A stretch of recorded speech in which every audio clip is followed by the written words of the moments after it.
Ebana, habari kubwa hivi sasa ni Irani pamoja na Israel. Hii ni vita kubwa kweli kweli ambapo hivi sasa wanashambuliana kwa njia za anga.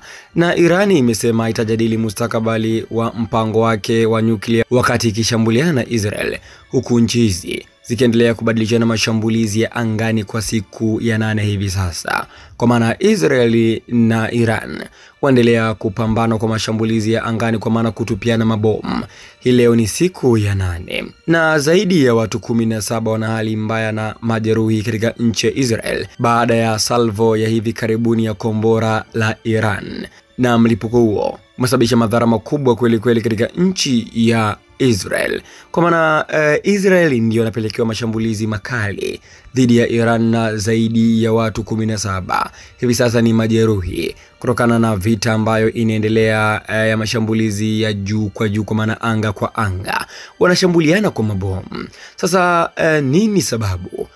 Mzozo upoje? Mzozo wa Iran na Israel ni mzozo wa kihistoria, lakini hivi karibuni kuna sababu ambayo inapelekea mpaka vita hii ipigwe. Sababu hii inasema ya kwamba ni kifo cha general wa Iran Said Razi Mousavi.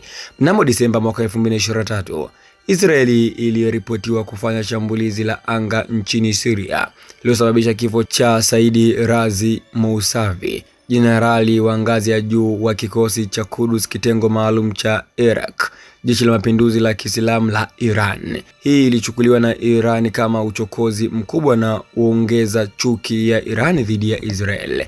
Kwa maana yake hapa, huyu kiongozi wa jeshi wa Iran aliripuliwa na watu ambao walimlipua ni watu wa Israel. Sasa vurugu inaendelea. Nikumbuke tu kwamba hao waga wana shida zao za kihistoria huko machimbuko. Mmoja anapomwanza mwenzake, basi vurugu inakuwa ni kubwa. Sasa hivi sasa Israeli anakiona cha mtema kuni. Palestina amekaa pembeni anatazama tu. Kama mtazamaji hii leo Palestina, maoni yako ni yapi? Andika hapo katika sehemu ya comment.